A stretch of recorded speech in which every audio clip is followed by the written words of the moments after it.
Boatbuilding News, the podcast. Let's do it. Welcome to Boatbuilding News, the podcast, a series of engaging interviews with key individuals from within the marine industry. I'm excited. This is going to be epic.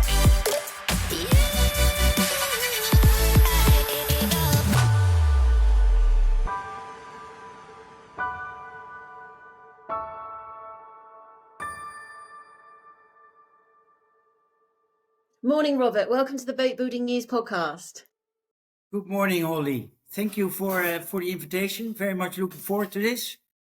I can't wait. Podcast. So, shoot. What do you want to know? Let's go for it. So, Robert Drontmann, give yourself a little introduction. Tell us who you are in the industry and what it is that you do. Yes. My name is Robert Drontmann.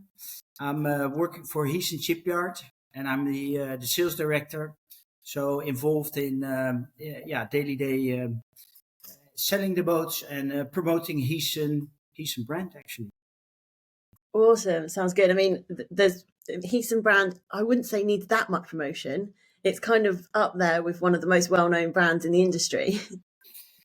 True. It's a very well-known brand, and it's been there for many years. I think about now 47 years.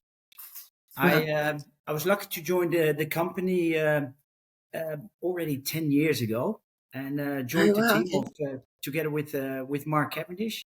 And since then, I've been very active in selling all the beautiful yachts. And as you're saying, we have a well-known brand, but still we all have to push hard. And exactly. in the yachting community, the yachting industry, and of course the brokerage community is very important to us as well. So we spend a lot of time with them. Sure. So let's take it back a little bit. Let's start talking about your background. So has the marine industry, has boating, has yachting always been in your blood? You know, is it the environment that you grew up in? So how did it all start? Yeah, it started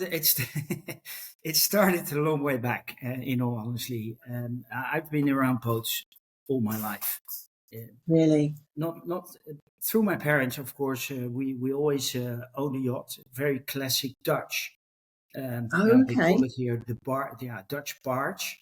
I think we had the boat in our family for about 45 years. So wow. I grew up with it, with going to the boat in the weekends, actually, as far as I can remember.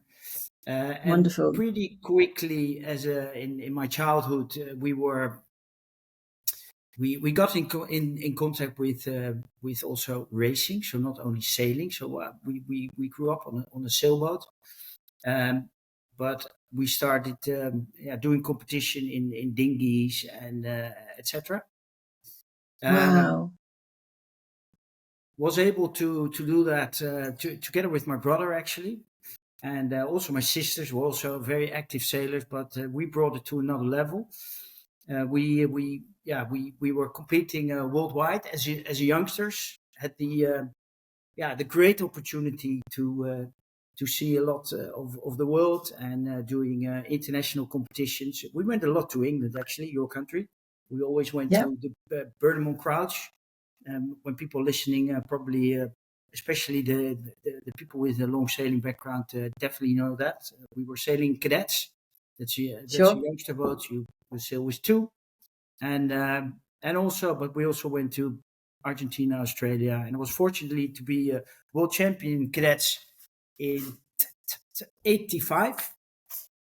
Wow. And that brought me actually, that was my ticket into the Dutch Olympic team.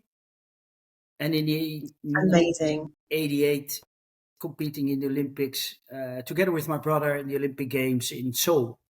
So does sailing, etc., runs into my blood? Yes. Still doing a lot of 100% in international snipe, and nowadays sailing a lot in the international star class. So very, very talented family then to do something at such a high level, but also alongside your brother is quite unique, and it must have been an incredible Yeah, that's experience. just, you mentioned it, and I know it is quite special that we did it together. That was really Yeah. a unique experience, and that how you say, friendship um, stayed the same, and we are on a. Nowadays, we're sailing in a Dutch class called Regenboog. We do that together with another friend, and we're sailing in a star class. I said I'm repeating myself in that respect, but you mentioned it. It is special, and to So me that's special. yeah, correct. So So but to continue that, to finish my story, yeah. or to where did it come from? Of course, we had to finish school. That was something what my parents, of course, how you call that, stressed out. That all nice is saying, but you have to look at your career as well and the future. And so I finished that and started actually in a completely different business for a couple of years. That was in the medical business. But you can imagine that after 2 or 3 years, what the hell am I doing? And that led me Yeah, I can't imagine. into the actually into the in the industry by occasion, and didn't leave anymore. So I've been in the yacht brokerage business for about 10 years with the Volk Yacht Brokers, and then joined Moonen Shipyards, also well known shipyard in the south of Holland, a very nice boutique little shipyard, and Hmm. did that for 5 years, and then joined Heesen actually. So water boats, sailing, motorboats, really a lot, and that actually brings me. That's maybe something where I'm actually maybe a little bit proud of, is that I think I'm the very few who have a very wide range of not only interest but also knowledge about the yachting industry. So not only about Yeah. sailing boats or uh, let's say a powerboat. No, if somebody wants to talk about sailing, then you have the right person in front of Yeah, brilliant. So, was it ever a conscious decision to say, I don't want to pursue my career as a competitive sailor, or was it just not an option available to you at that time? You know, you. No, how did you stop that? yeah, I think a very a good question. It was never on my mind really that I wanted to pursue that. I think we also need to understand that at that time it was a different period. I Yeah. mean, less sponsorship, um, so it was not so inevitable that you kept on sailing. I mean, because you need to make a proper living, and Hmm. sailing at that time still cost a lot of money. I'm just Sure. thinking about a very stupid thing. For the Olympics, we needed a new boat, and I remember, I think, how did we do that? Um, yeah, we were able to get a loan without rent from the Oh, right. so it's something what you had to do yourself. And at that time there were not that bigger sponsors and to do that. So I think a little bit driven about that, and a few other circumstances where I think, man, maybe that could have shifted. It's a long story. I'm not going to bother you with that. No, it was not. It was not on my horizon at that time. No. Oh, right. Okay. I mean, it's a different world, and now. I can only touch on it a little bit, but I grew up as a through the England pathway playing field hockey.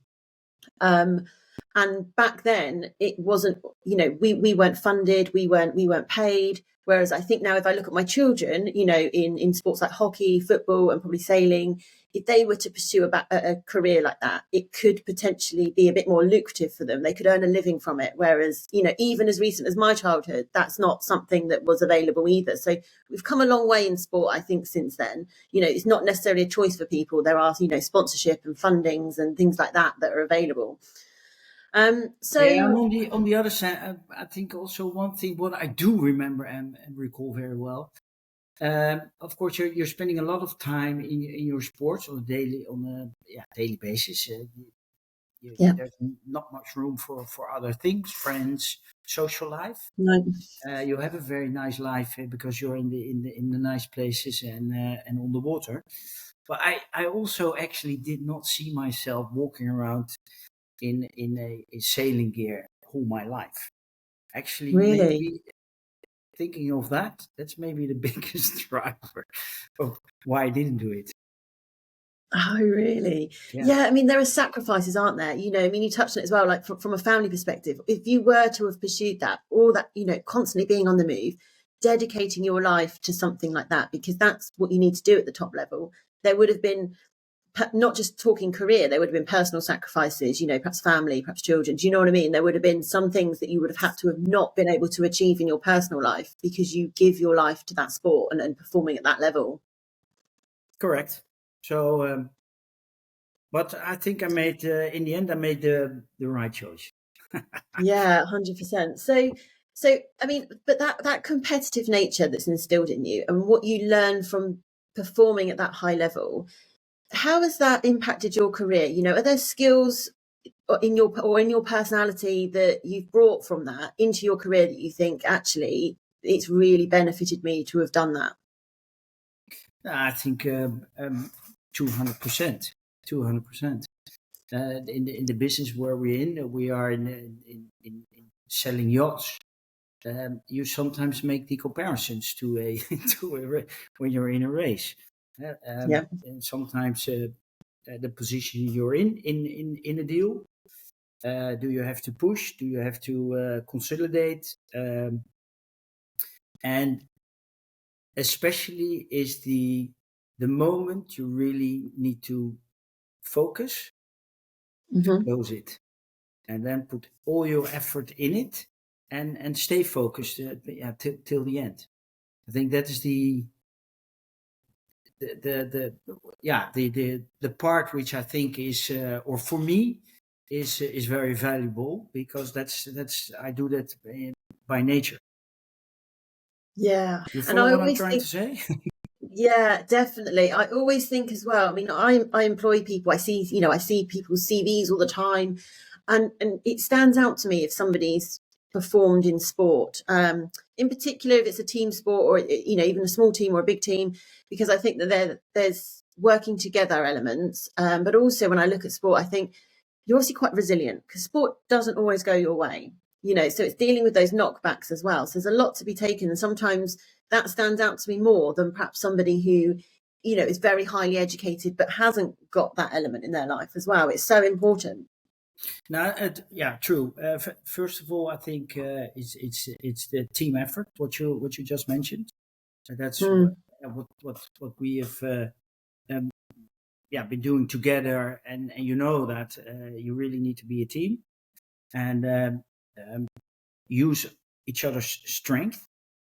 That's very very important, because everybody has his talents, and also in sailing there's you need tacticians, you need people who can drive the boat very hard, and that's the same in the company, and don't be mm, afraid if you need assistance or you need backup, to ask that and not wait before it's too late. yeah, Do that yeah, and that's I think also a little bit of that's how I call it. I think a vision, and and make sure that you get the job done. And sailing is I think you see a lot of companies using sail academies to get their board or their management onto a boat. Then you will notice that there's the captain is only as good as he's is through his team, and because you really need to work together. Because if one on the bow makes a mistake, then it's lost. It's serious loss. Can go serious wrong, and that's actually very comparable than as a company. You can have a how do you call that? You can have somebody who's not so experienced drive a boat, just sitting next to him and tell him what to do. yeah. And if he doesn't listen, it's not going to work. No, And no, 100%. and and sometimes you can also it's comparable to a company, actually. Yeah. It is directly in comparison to that. So, I mean, you've been at Heesen 10 years. So, you rode that wave of the COVID pandemic and, series of lockdowns and the impacts that had on business.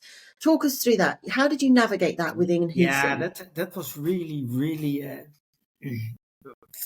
I think also first from a personal level, I would like to express that as well, is that, of course, we all were amazed and what was happening. We all had to stay home. Mm, And we were lucky crazy. here in Holland. We had beautiful weather, so that was a big advantage. I think for everybody, the kids had to stay home, so we could stay in the garden. Yep. I was amazing how we financially all cope with it, and looking back, yeah, you saw. I mean, all the companies closed, restaurants. Yeah, I was really a little bit surprised afterwards, or surprised, worried. How are we going to handle this in general? Yeah. Having said that, yeah, company wise, Heesen was in the heart of the pandemic in Holland, actually, where it spread it.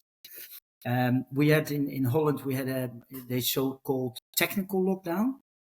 So our companies didn't close nowhere, only restaurants and the events, all that kind of stuff. But we Right. were Okay. very, very fortunate that we were able to keep the shipyard open. So we also had Oh, okay. a very yeah, I think we were the only country actually where that happened. Almost the only country which stayed open. Yeah. Um, but let me think what happened. So we had, of course, we had the people who could work from home, like all our engineering teams and all these departments, finance, HR. They worked. They started working from home, but of course the workers could not, No. because you have to build these boats. Yep. Um, we we had a yeah, how we call it, we were very structured in that respect. So we changed the normal hours into 3 shifts, and so we had Okay. less people on the yard, we had less people in every shed, and we had less people on every boat. Right. And Okay. through the whole COVID period, we were able to continue our production, although it was more difficult, of course. We didn't have the owners' teams at the yard, which are so crucial for us Yeah. because we need decisions. What needs to be done? I do remember there was one guy, Brandon Scott. he was he was the only guy who was able to get through, and he was close at the yard, and he stayed in a hotel which was closed, but it's a very boutique family hotel, and he became part of the family of the owners of the hotel. So he was having dinner, and he received breakfast at his room, etc. And so that's something what I still remember very well, and it was quite I call that unusual to have one guy walking around sometimes. But everything we went through it, I think, very well, um, Hmm. Sounds like. and that's on the level of production. But Right. of course, in sales, it was also unique period. Yeah. I mean, because the world was on fire, and of course, the first half of 2020. Yeah, first half of 2020, yeah, nothing was happening. It was nurturing your contacts, etc. And then Hmm. after the second half, I think after June, yeah, it was for us, I think, one of our best years. Yeah, well, it was interesting. I think people Funny. went in cautious. Nobody had experienced it before. So, everyone at any level, whether you're, I don't know, in charge of building a boat or whether you're looking to buy a boat, anyone connected to it just pulled back a bit because they'd never experienced it. They didn't know what to do.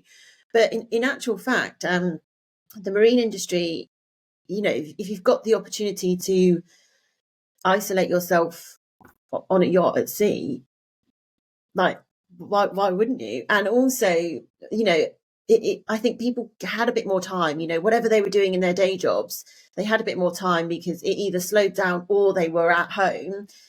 And you're outside, you've been gifted time, so you're outside and you start to appreciate your surroundings. And a lot of the time in this industry, the surroundings are the water. So people started to think, maybe we'll upgrade the boat, maybe we'll get a boat, maybe, do you know what I mean? So actually it had this weird kind of accelerant to the industry a little 100%. bit, didn't I it? think exactly what you're saying. People had the time, but they could not really travel, so that was difficult. But I think the most important thing is that people realize what's the proper word, that there is mortality. Is that, can I say that? Yeah, absolutely. So people realize that, okay, I have so much time in life, and I have to do it now, because clearly it can be too late. And as Oh you're my goodness, you're absolutely right.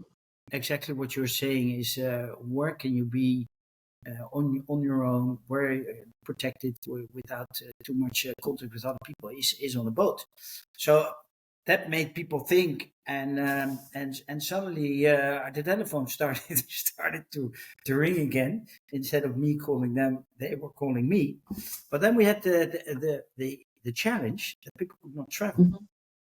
So Yeah, it suddenly, there were some circumstances where you're allowed by the customs.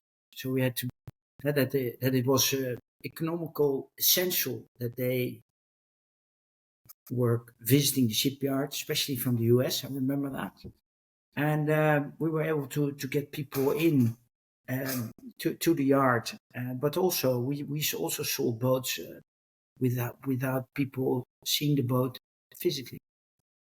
So yeah, absolutely. But I think as well, I think it tested how agile everyone's mindset is.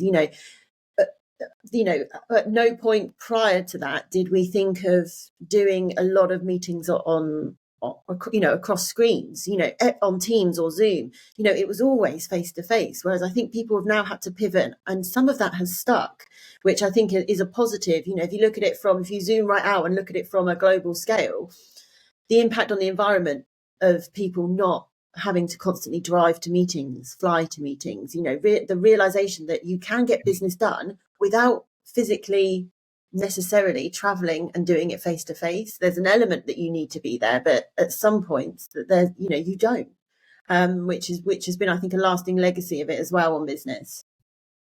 all true, all true. Although I think we already pretty much back in our same habit.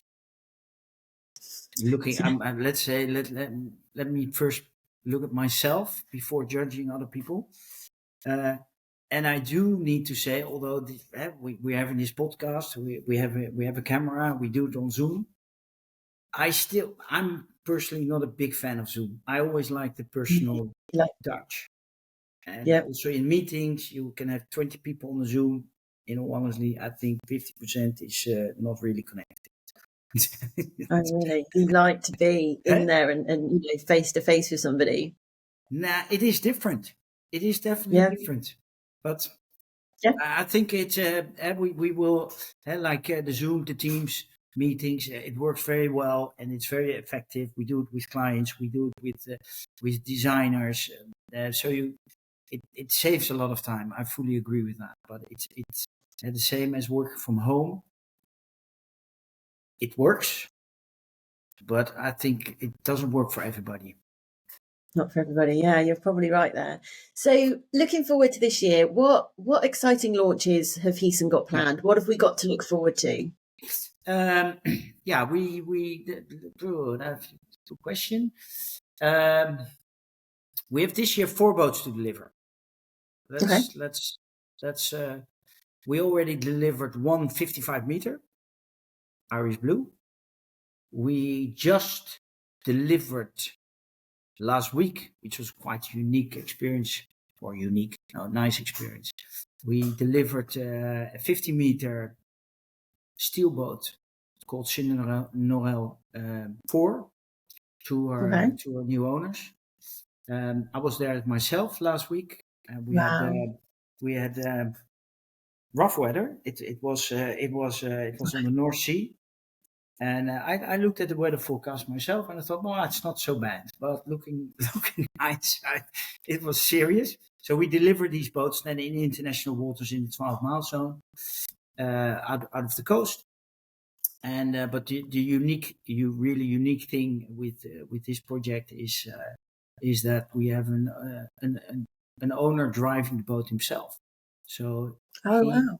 he and Yeah. his wife were present, and it was really unique. He was enjoying the Wow. ride. We had I think swell of about 3 meters, and the North Sea is not really forgiving. It's not a really long swell. No, it's relatively short. So the boat had to work hard and to cope with the sea, but the owner was with a big smile in the pilot seat. Oh, I Driving. bet. Really It must unique. be wonderful to get to the end, to be present at that point where you hand it over, and it must be brilliant. Yeah, it's unique, and in all honesty, when everything is done and you have your private moment on the aft deck, you think, "Wow, not bad. We did well." I mean, selling the boat, going through the whole build process, and then be at that end stage of really, it's not literally handing over the keys, but it's more or less like that. Yeah. You sign a protocol of acceptance and delivery. And then it's the job done.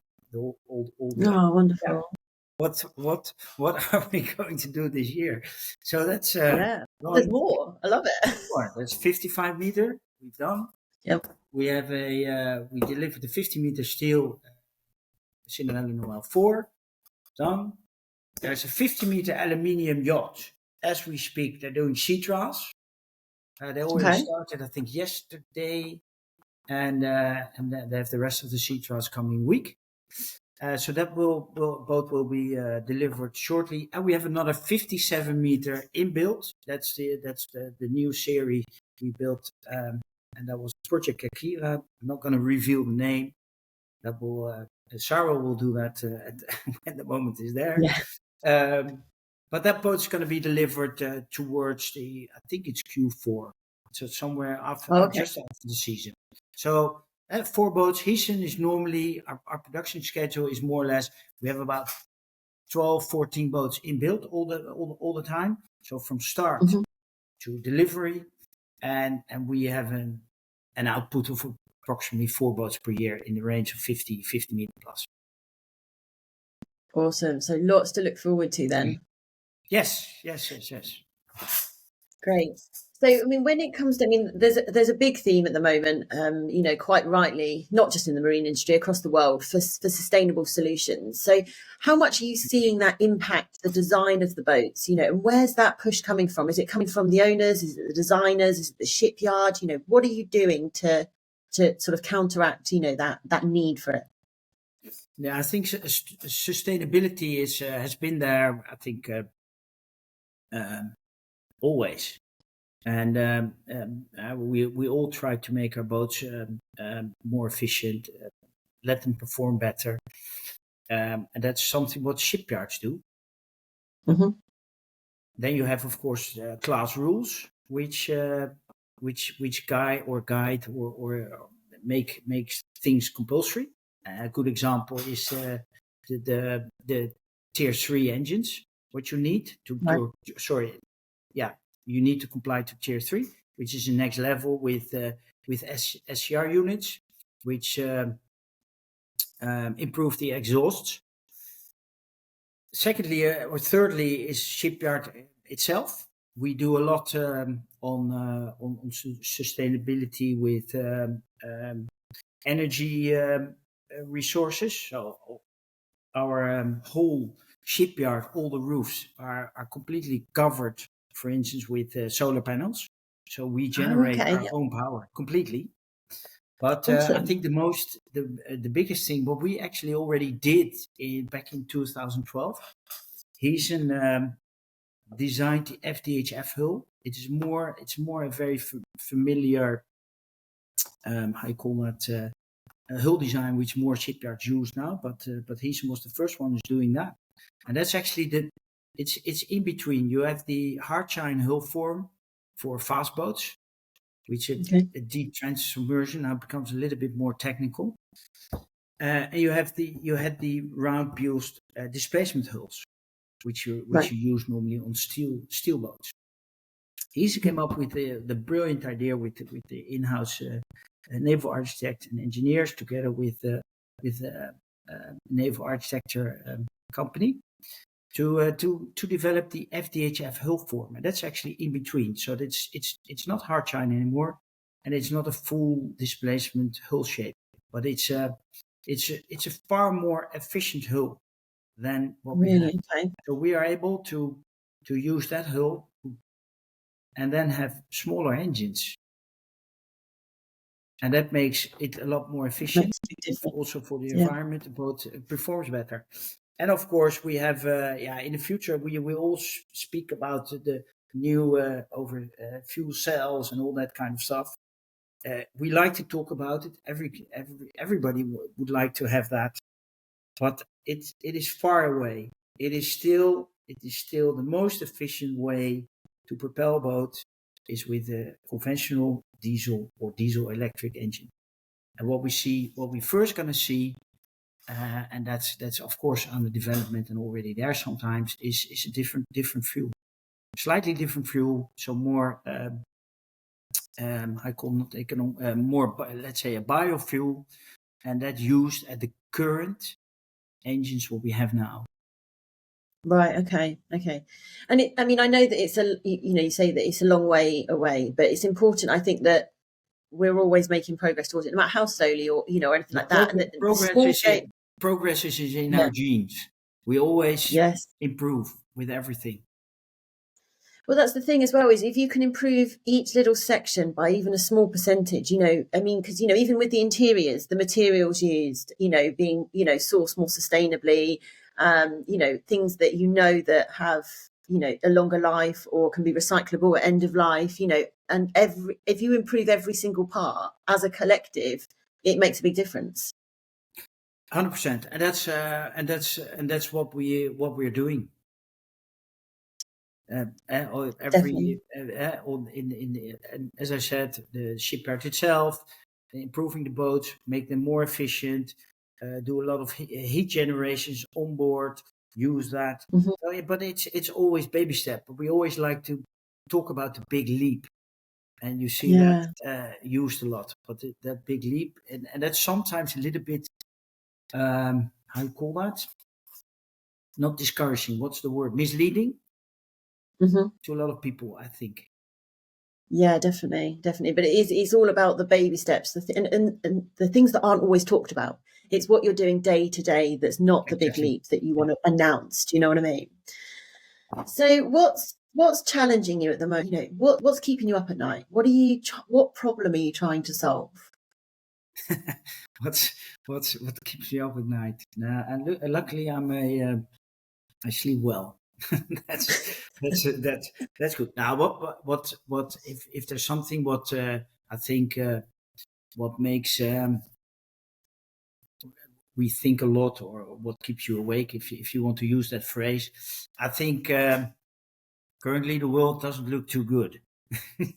Honestly. And then I'm talking about what's happening, of course, in already started in 2022. May 2022 or something like that is what happened in Ukraine. We have the instability in the Middle East with Israel and Hamas. Israel is looking, or Iran and Israel are not not too biggest friends. That's not good. And No. and then I'm talking about it from a personal perspective. I think it's instant. It's not good. I mean, we should be a little bit more getting along with each other. And you would have thought we learned over the years. We are sensible and sensible people. But this is what it is, and of course it affects our industry. I mean, I Yeah. think, or our industry. Yeah, I think what is important for us is I think stability. And I think we all need that when we take the big decisions. We would like to. I think COVID is a very good example. Why did nobody immediately start to buy boats when COVID started? Because there was uncertainty. And when we all got our feet a little bit more back on the ground and understand what was happening, I think we also, when we saw that we were able to overcome it, or overcoming to find a solution for it. We saw the light in the end of the tunnel, and then people started buying boats again. And I think it's the same as this. Instability doesn't help us. Still, the market is very good, or very good. I have to say, especially the US is very good. So we have a lot of you're absolutely right.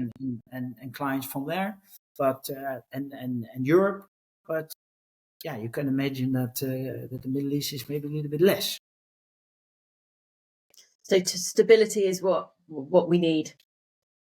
People need to feel safe, don't they, in making those big decisions. On two fronts, on a personal level, and also I think and from a business. we all would like to see that. Immigration is a big topic. I saw a message from your country. You just made a big decision. To bring people back to, what was it, Angola? It's sad. It's sad. It's a bold decision, I know. If you really think about it, it's sad. So that's something what sometimes sure. I call it. Doesn't keep me awake, but it's not something what I'm proud of. Yeah, no, absolutely, I can understand. So, I mean, I'm going to finish on the final question that I ask every guest, and I'm really interested to hear the answer to this. So, what one quote do you strive to live by? What quote motivates you every day? Ooh, that's a good. That's a. I don't have really a one single quote which is my compass on a daily basis. But I do. But I can say is always be very positive, and take care of your people around you. Oh, well, that's kind of a quote. It's kind of a mantra, isn't it? Sort of a theme of what you like to live by. 100%. Yeah. Oh, yes. Awesome. Well, it's been really, really great to speak to you, Robert. Hopefully we'll keep in touch. And it was a pleasure. It's new to me. I've never been into you're a natural into a podcast like this, but I really enjoyed it. It was very nice, and look forward to seeing the end result. Yeah, I'm looking forward to catching up with you soon. I'll speak to you soon. Okay. Ciao. Bye. Bye. Bye, Hollie.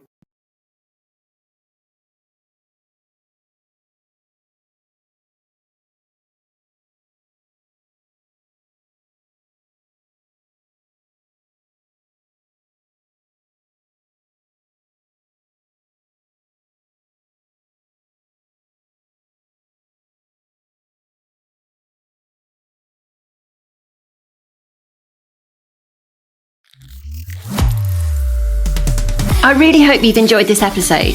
If you have, then it would be awesome if you could leave a rating or a review. Don't forget to subscribe so you can listen to us again. See you soon.